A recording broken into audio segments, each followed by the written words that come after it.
I again want to thank Dr. Taryn Plupo for having me on his live stream show last Thursday.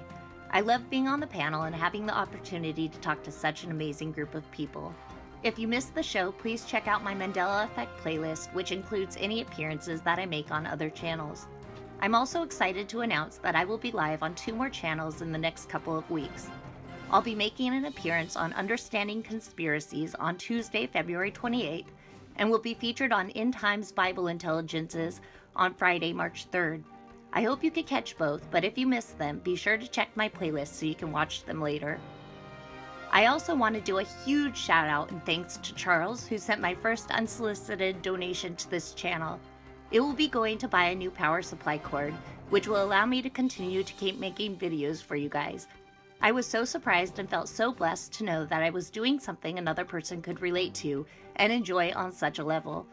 I have had the most positive support from you guys, and without it, these videos wouldn't be here. You guys are the reason this channel even exists, and you and your stories are my continued inspiration to try to create content that's worthwhile to as many people as possible. The last thing I wanted to mention before jumping into the video is that our email support group has become so large that I was forced to move it to an easier line of communication. The group now exists as a secret Facebook group for those who are feeling alone or isolated. Our group members already believe in the effect, and this is a safe place where you don't have to worry about trolls or convincing people. The group is unable to be viewed or reached without a personal invitation to provide security and a safe spot for our members. If you think this group could help benefit you, please send a request directly to jinxeffect@gmail.com. And lastly, if you would like to share your personal ME stories or theories on this channel, please be sure to submit them to that same email address. I see so many great stories and ideas in the comment section, but without an email stating that it's okay to use your story, they will not be included in any future videos. Remember that any photo, footage, video, or stories you submit will always be anonymous. Thank you again for helping to make this channel grow so fast, and I hope you will continue to feel a sense of camaraderie and support when you visit. Now let's get on with it. I've been carrying your pebbles for so long on my back. I have received numerous comments and emails telling me how much viewers enjoy hearing others' personal stories and experiences. At a time when most of us feel very isolated and alone, these stories help to assure us that we are not the only ones that are going through it. I personally think this alone adds more value to telling our stories than anything else. It also shows us that the common threads people are experiencing, even though they have no access or awareness of each other, are so similar. So many of us are having the same experiences, and we are having them across the globe. So with that being said, welcome to Chapter 3 of our personal stories. Story 1, L. I'd like to share a few of what I believe are ME-related experiences. Between 15 to 20 years ago, my sister gave me a book that she had just read called Mexican Time, about an American couple who moves to a town in Mexico. Years went by, and at some point I mentioned the book to her, but she had absolutely no recollection of it. What is odder still is I have moved into that town. I remember my mom and I having identical birthmarks on our feet. But at some point, I realized that this was no longer the case. She has no memory now of that birthmark. When I was a teenager, my sister worked at Boeing. She told me that at work, there was a book on display about UFOs, a disclosure-oriented book.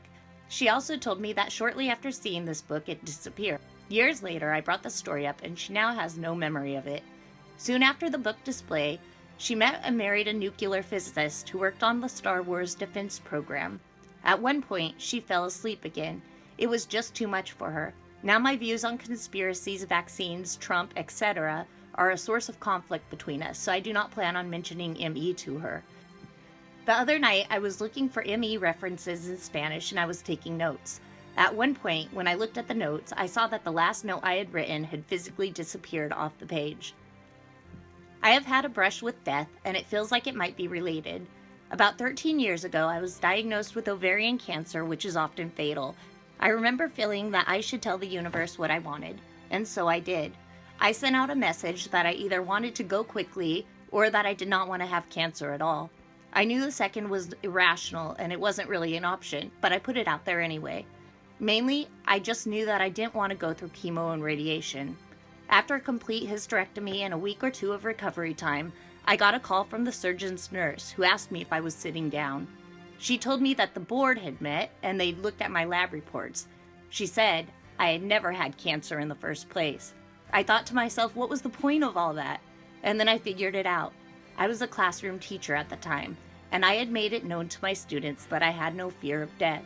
I think this was a test. I believe that not fearing death is very key to spiritual growth, and also being able to speak one's truth and live in an authentic way. I also believe that we build exit points into our lives. When we plan our lives, well, in between lives. I think this could have been one of those exit points. I hope that was not too much. L. Story 2. W.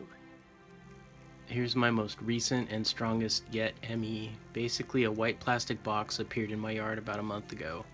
It is very sturdy, has been in the soil for many years, as the ground is completely undisturbed. It measures about 2.5 to 3 square inches and says Charlotte in its embossing on the top. I have no idea how deep it goes in the ground. Research on Charlotte manufacturing returned no results. We purchased our home in 2012 and I do all the yard work myself. Living on the Gulf of Mexico, we do yard work almost year-round. I have raked and mowed my lawn about every 1 to 2 weeks for the past 5 years. This white box was never there. I am sure of it. Also of note, this object appeared just a couple of feet from the house. Looking outside of my office man cave, the windows of which I look out many times daily, no way I could have not have seen this before now. W. Story 3. A. Let me start off by saying that I found the effect by accident. I didn't hear about it from anyone, but I was having people change around me, one in particular, with no explanation. I'll get to that.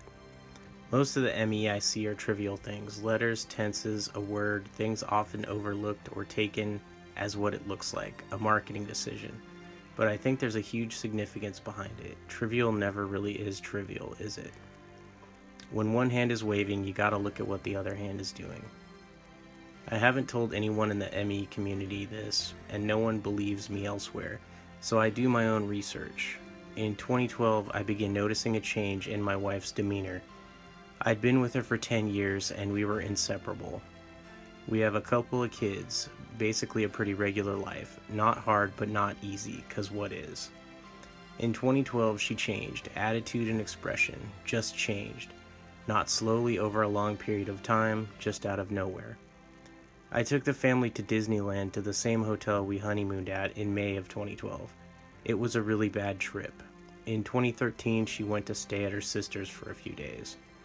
After a week, her twin sister told me she'd been meeting guys on this fish app on her phone.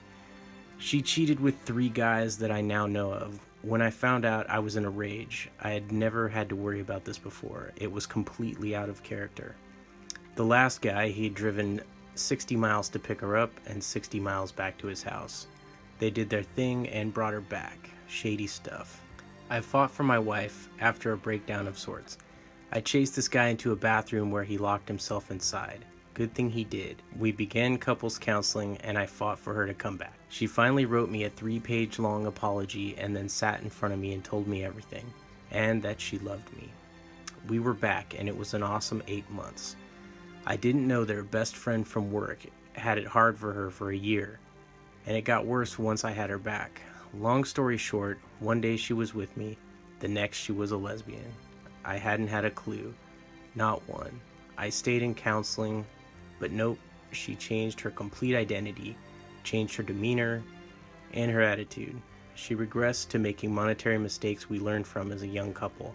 Now this girl, who is 10 years younger than my now ex-wife, is the boss. My ex is not allowed to have a phone, money, etc. She has told people she wants out, but can't. This isn't her at all, but between 2012 and 2013, something happened. It's like the person I married and knew completely, and this person aren't the same one. Reality shifted, or I don't know anymore. We were best friends. I've been down so many rabbit holes. Everyone thinks I'm crazy if I tell them that this is a completely different version of the person I married. Nobody believes it. But as much as I know Kit Kat had a dash, and I drove a Ford with the old logo forever, nothing compares. I knew my wife. After the initial shock and paralysis that ME has caused me, It now makes absolute sense to me with the timeline I have. I sure hope you believe me. It's a hard one to swallow. Your friend, A.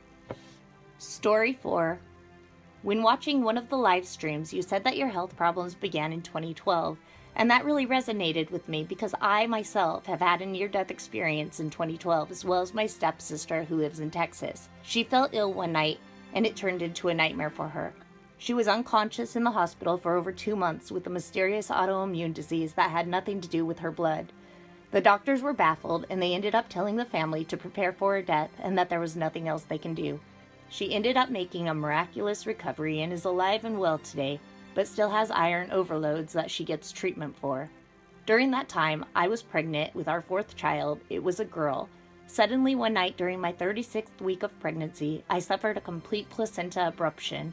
I was rushed to the hospital and began hemorrhaging on the way, losing over a liter of blood and also the child I was carrying. Once at the hospital, I was stabilized, and then they told me I was going to have to deliver my daughter normally. They induced me, and I was forced to give birth to our deceased daughter. After that, I was given blood transfusions and released from the hospital as they do with normal pregnancies and deliveries. The doctors could provide no explanation to me as why this happened, but I strongly feel that it had to do with our blood types. I am Rh negative carrier and my husband is Rh positive, so I have to receive the shots with each pregnancy and following delivery to ensure the protection of the child that I'm carrying and any subsequent children. After our experiences, my stepsister and I both went on with our own spiritual journeys to try to make sense of what we had both been through. I studied lots of different ideas and beliefs, things like Buddhism, quantum physics, science, and then I finally found my way back to Christianity. I've been studying the Bible ever since. My stepsister and I just recently discovered the Mandela effect, and she and I are remembering a lot of things differently than all the other people in our family do that did not suffer any kind of near-death experience. I've been following the people talking about biblical changes on YouTube, and it's mind-blowing. There's even a pastor talking about them. And when I have brought up changes to Christians, they shut down completely and they won't talk about it. If they say anything at all, it is only that it's not real, and it's always read the way it does now. I also have the same kind of responses about other ME effects, having to do with movie lines, logos, books, etc. It's a very lonely feeling, and it really sucks to be labeled crazy just for wanting to discuss the things that you are seeing. So I just wanted to let you know that it's great to hear that there are others speaking out on this matter. For the people that don't have anybody else to talk to in their own world, much love, A. Story 5, G. One night, I walked outside to feed my animals. As I walked out, my next-door neighbor saw me. For some strange reason, he had this look on his face like he just saw a ghost. He ran inside his house and came back out with a flashlight. He began shining it in my direction. He lives a couple of blocks away, so I thought maybe he was looking at something else. He started yelling to his wife to come outside really quick. He jumped into his pickup truck, spun out towards the driveway, and rode right to my house. It was dark by now, and he shined the headlights in my direction. Then he got out with a flashlight and started coming closer to me. I thought he'd gone crazy, so I ran back in my house.